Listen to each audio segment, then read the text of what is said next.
Hello friends, welcome back to my channel GSSC वाला। कैसे हैं दोस्तों? आशा करते हैं आप लोग बहुत ही अच्छे होंगे। चलिए दोस्तों, हम लोग करने वाले हैं सचिवालय परीक्षा के लिए direct in exam question series पाँचवा पार्ट है, ठीक है।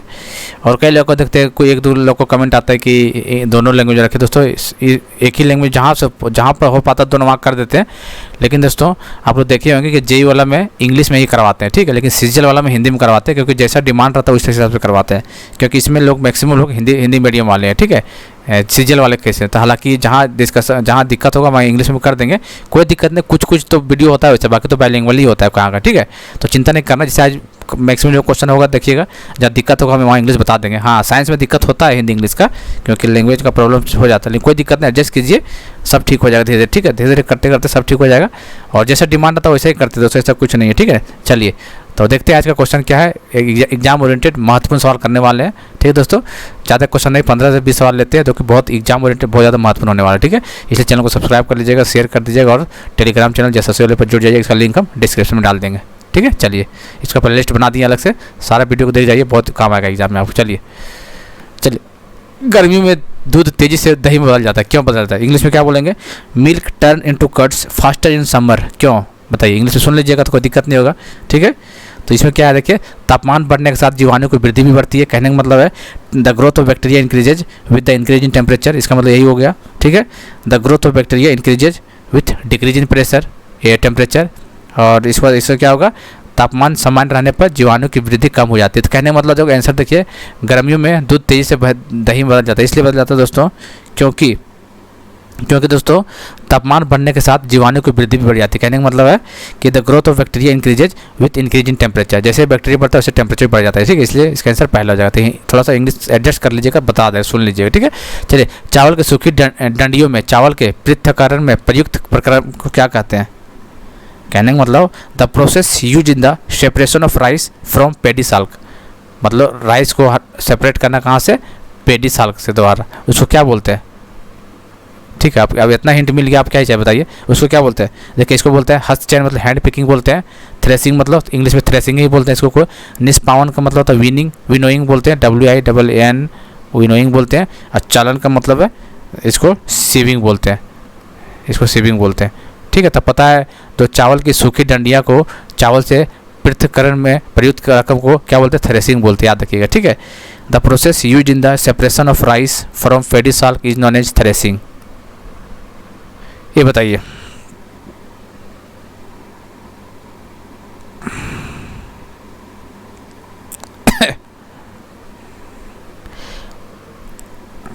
क्या हो गया भाई? चलिए अब नेक्स्ट क्वेश्चन में देखते हैं। वे जीव जो अन्य जीवों से घुन और केचुए के अपशिष्ट या मृत शरीर को खाते हो क्या कहलाते हैं? इसको इंग्लिश में बोलेंगे what are the organisms which feeds on the wastes और dead bodies of other organism such as mats and earthworms. केचुआ और अर्थवर्म को जो खाते हैं उसको क्या बोलते हैं बताइए? उसको ओमनिवोरस मतलब सर्वाहारी, डिकम्पोजर मतलब अपघटक, मांसाहारी मतलब कार्निवोरस, और डेट्रीवोरस मतलब अपरदाहारी, इसको डेट्रीवोरस। तो उसको क्या बोलते हैं? डेट्रीवोरस उसको बोलते हैं, ठीक है, याद रखिएगा। वैसी उसी बोलते हैं शायद, ठीक है ना। चलिए इस एग्जाम्पल याद रखिए, एग्जाम में काम आता है आपको, ठीक है ना। तो डेट्रीवोरस बोलते हैं उसको, क्या बोलते हैं? डेट्रीवोरस। चलिए, किसके अत्यधिक प्रयोग के कारण ओजोन स्तर का क्षय होता है? कहने का मतलब दोस्तों, ozone level are declining due to excessive use. Ozone level क्यों डिक्रीज कर रहा है? क्योंकि दोस्तों रेफ्रिजरेटर का ज़्यादा यूज होने के कारण, ठीक। उर्वरक मतलब होता है फर्टिलाइजर, पेट्रोल, रेफ्रिजरेटर, डीजल। तो रेफ्रिजरेटर इसका आंसर हो जाएगा। एकदम एग्जाम ओरिएंटेड बहुत अच्छा क्वेश्चन है, NCERT क्वेश्चन ये सब है। निम्नलिखित में से कौन एक खाद्य श्रृंखला का निर्माण करता है? खाद्य श्रृंखला मतलब आप लोग समझ गए होंगे कहने का मतलब, ठीक है। क्या समझे? मतलब कौन सा, मतलब फूड चेन फॉलो करता है, फूड चेन। खाद्य श्रृंखला मतलब फूड चेन, बताइए कौन है इसमें? तो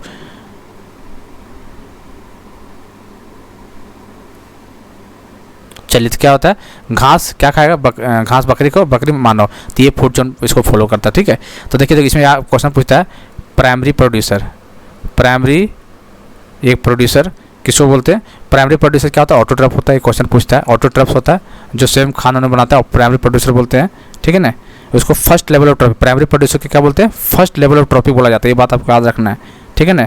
जैसे प्लांट्स हो गया, ट्री हो गया, ग्रास, ये सब प्राइमरी प्रोड्यूसर या फिर ऑटोट्रफ या फिर first level of trophic level है, ठीक है। दूसरा बोलते हैं primary consumer, primary producer, primary consumer, primary consumer, इसको हेटेरोट्रॉफ्स होता है, इतना दिमाग रखना है। प्राइमरी प्रोड्यूसर ऑटोट्रॉफ्स और प्राइमरी कंज्यूमर हेटेरोट्रॉफ्स, क्या समझे? मैकेनिक मतलब प्राथमिक उत्पादक जो होता है दोस्तों, ये ऑटोट्रॉफ होता है, और प्राथमिक उपभोक्ता जो होता है दोस्तों, ये हेटेरोट्रॉफ होता है। दिमाग में हमेशा के रख लीजिएगा, ठीक है। इसको इन्वायरमेंट क्वेश्चन में यहाँ से पूछा जाता है। Primary producer autotrophs, primary consumer heterotrophs, ठीक है ना। चलिए, इसका आंसर सी हो जाएगा, बी हो जाएगा। ये बताइए,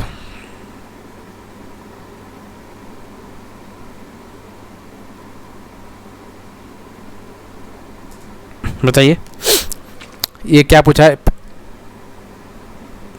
यदि पृथ्वी की सतह पर किसी व्यक्ति का द्रव्यमान मास दिया हुआ इतना केजी, तो चंद्र पर जाने पर इसको भार क्या हो जाता है? इसका मतलब चंद्र पर क्या पूछा? वेट पूछा है, ठीक है।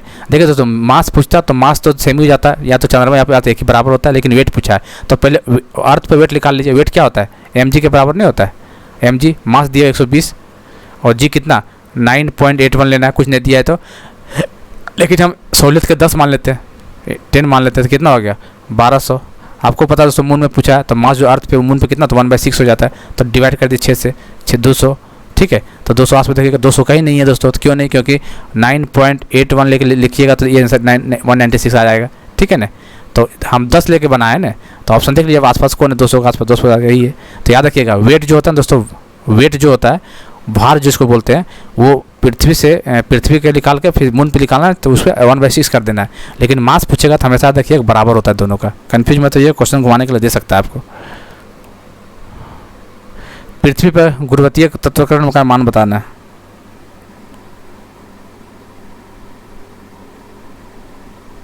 बताना है कितना होगा? Value of acceleration due to gravity, small g का क्या होता है वैल्यू, बताइए। देखिए सबसे कम कहाँ पे होता है? इक्वेटर पे होता है, ठीक है। इक्वेटर मतलब इंग्लिश में इक्वेटर बोलते हैं, सबसे कम होता है। भूमध्य रेखा पर सबसे कम होता है, और पोल पे मैक्सिमम होता है। पोल मतलब ध्रुव बोलते हैं हिंदी में, तो पोल पे मैक्सिमम और मिनिमम बोला है। ये पृथ्वी पर कितना होता है? एक लिस्ट इक्वेटर पर लिस्ट होता है, ठीक है। देखिए यहाँ ध्रुव पर कम नहीं होता, ठीक है। कम कहाँ होता है? इक्वेटर पे कम होता है। चलिए, किन्हीं दो द्रव्यमानों के बीच कार्यरत गुरुत्वाकर्षण बल क्या होता है? The force of gravitation acting between the to masses. चलिए, पहली बात है कि फोर्स ऑफ ग्रेविटेशन क्या होता है? दिमाग में फार्मूला रखिए, G m1 m2 upon r², यही तो होता है, G m1 m2 r²। इसका आंसर देख लीजिए क्या होगा। देखिए, उन द्रव्यमानों के गुणनफल में समानुपाती, समानुपाती कहने का मतलब है directly proportional to the product of masses and inversely proportional, तो यही तो है, directly proportional to the product of masses है। अब इनवर्सली प्रोपोर्शनल किसका है? r² है, ये तो बोला। तो वही तो क्वेश्चन पूछा, उन द्रव्यमानों में गुणनफल के समानुपाती, इसका आंसर ये हो जाएगा। तो ये फॉर्मूला याद रखिएगा, पूछेगा एग्जाम में। फिर ये बताइए, ये कुछ एनर्जी ड्यू टू पिंड द्वारा प्राप्त ऊर्जा कितना होता है? The energy posed by the body. अरे एनर्जी ड्यू टू हाइट, सीधा सीधी energy due to height, height की वजह से एनर्जी जो पूछा जाता है तो यहाँ h दिया हो तो mgh हो जाता है, याद रखना, ठीक है। mgh हो जाता है, क्या हो जाता है? mgh हो जाता है। चलिए, महत्वपूर्ण सवाल एक और, ये बहुत इंपॉर्टेंट है। जी का ये तो अभी लिखे थे, G m1 m2 upon r², ये तो लिखे थे। यहाँ जी जो होता है उसको क्या बोलते हैं? यूनिवर्सल कांस्टेंट ऑफ ग्रेविटेशन बोलते हैं, गुरुत्वाकर्षण का सार्वभौमिक नियंतांक बोलते हैं। इंग्लिश में क्या बोलते हैं? Universal constant of gravitation. इसका वैल्यू पूछता है एग्जाम में, कई बार पूछा हुआ एग्जाम में, तो याद रखिए 6.67 × 10⁻⁻11। देखिए ये बोला, ये हमेशा याद रखिए 6.67 -11 होता है। और यूनिट याद रखिए, कभी कभार यूनिट पूछ देता है, तो newton meter square upon of पर केजी स्क्वायर, बहुत इंपॉर्टेंट क्वेश्चन है ये। न्यूटन मीटर स्क्वायर पर केजी का यूनिट पूछता है कभी कभार, न्यूटन मीटर स्क्वायर पर केजी। मानिए यूनिट भूल जाएगा तो कैसे निकालिएगा? तो कुछ नहीं दोस्तों, देखिए एफ क्या होता है? G m1 m2, एग्जाम वाले भूल गए तो क्या लिखे? देखिए जी का निकालना तो F × R ऐसे आ जाएगा, और m1 m2 यहाँ पे आ जाएगा ऐसे। तो जी देखिए एफ का क्या होता है? न्यूटन होता है, r² मतलब मीटर स्क्वायर, ठीक है। m1 m2 2 बार है तो केजी स्क्वायर, सकते, इसे निकाल सकते, दिक्कत नहीं होगा, ठीक है। यदि भूल गए एग्जाम में तो बता रहे हैं, निकाल लीजिएगा कुछ। अच्छा, एक और क्वेश्चन यहाँ से पूछता है, तो इसका जीव है जो वो डिस्कवर पहली बार डिस्कवर किसने किया था, तो एक साइंटिस्ट का नाम याद पूछे, Cavendish, CAVINDISS, Cavendish, CAVENDISS, Cavendish याद रखना है आपको, क्योंकि क्वेश्चन यहाँ से पूछ देता है कहीं का, ठीक है। कैवेंडिश याद रखना है। इसका जो क्या नाम है इसका, सबसे पहले इसको मान का वैल्यू निकाला, उसको कैवेंडिश नाम था साइंटिस्ट का नाम, ठीक है, याद रखिएगा। कैवेंडिश 6.67 × 10⁻11 न्यूटन मीटर स्क्वायर पर kg स्क्वायर। यूनिट भी याद रखना है, कैवेंडिश भी याद रखना है, डाटा भी याद रखना है इसको क्या है, ठीक है ना।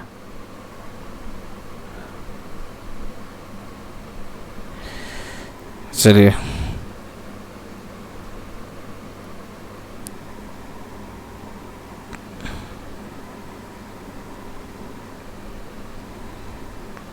बताइए ला, ये किसका नियम बताइए, दो वस्तुओं के बीच बल उनके द्रव्यमान के गुणनफल के समानुपाती होता है। अभी बताएं दोस्तों, लॉ ऑफ ग्रेविटेशन का यही तो होता है, गुरुत्वाकर्षण का नियम तो यही होता है, G(m1m2)/r², यही तो पूछा हुआ है। दो वस्तुओं के बीच बल और उनके द्रव्यमान के गुणनफल के समानुपाती, कहने का मतलब है the force between the two object is directly proportional to the product of their masses, वही पूछ रहा है। तो ये चीज़ बताने की जरूरत है नहीं दोस्तों आपको, ठीक है ना। आप लोग समझ, शायद दिक्कत नहीं हो रहा होगा, कहीं इंग्लिश का साइंस का, तो इंग्लिश हिंदी दोनों डिस्कस कर दे रहे, ठीक है। चलिए, सूर्य और चंद्रमा पर द्वारा पृथ्वी को एक ही दिशा में गुरुत्वाकर्षक बल द्वारा खींचने का कारण बनता है। Pulling of the earth gravitationally in the same direction by the sun and moon causes.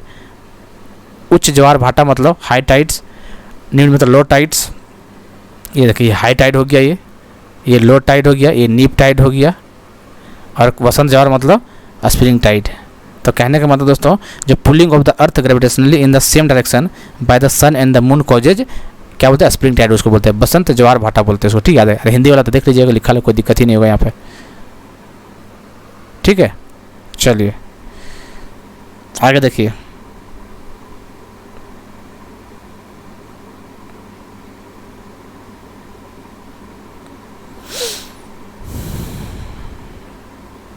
चलिए मरकरी धातु का मुख्य अस्य क्या होता है, तो किसका होता है मरकरी का, सीने बार होता है। ये तो पता ही है, आसान क्वेश्चन है, लेकिन एग्जाम में आया हो इसलिए हम करा रहे हैं इसको।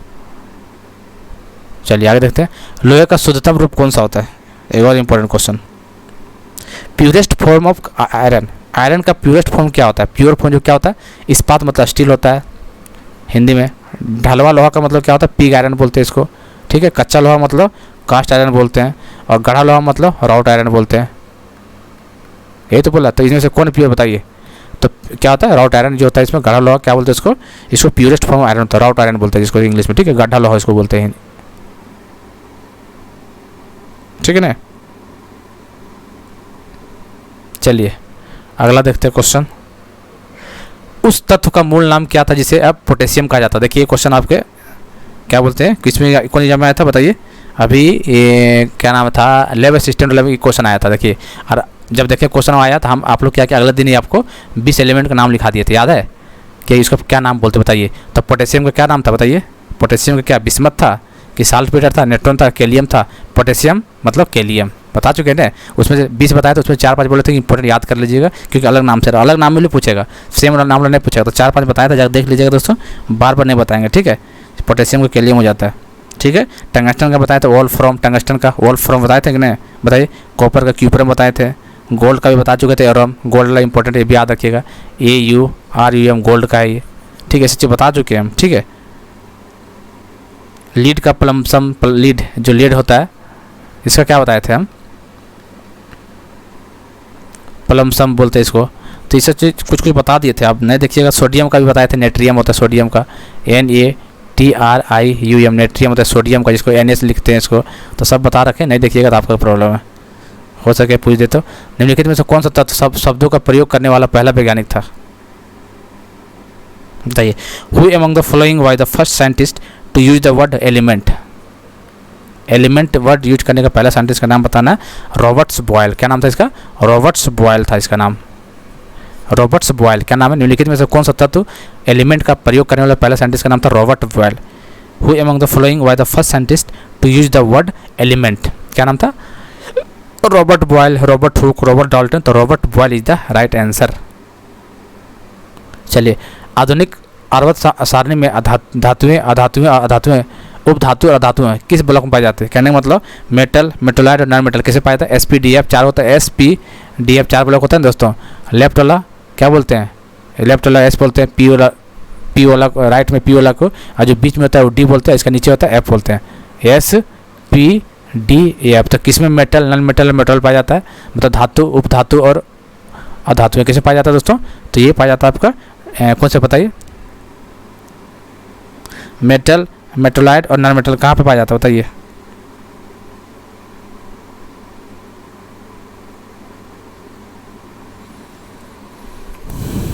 बताइए, सोचिए, बताइए।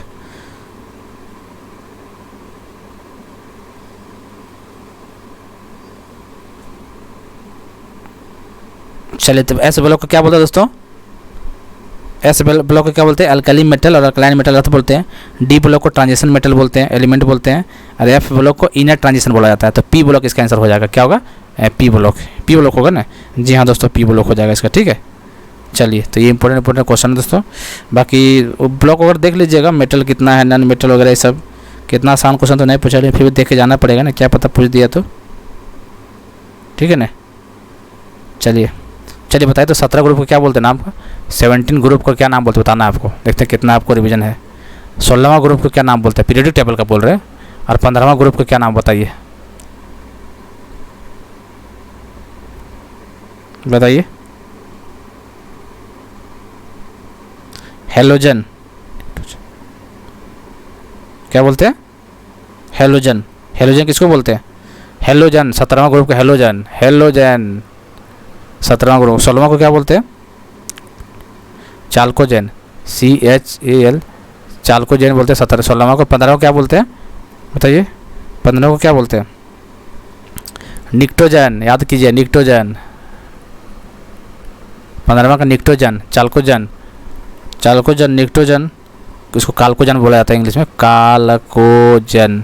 15वां का, 16वां का काल्कोजन, 15वां का निक्टोजन और 17वां का हेलोजन। तो याद रखिएगा ये सब चीज़, पूछ दिया तो काल फंसिएगा फालतू में।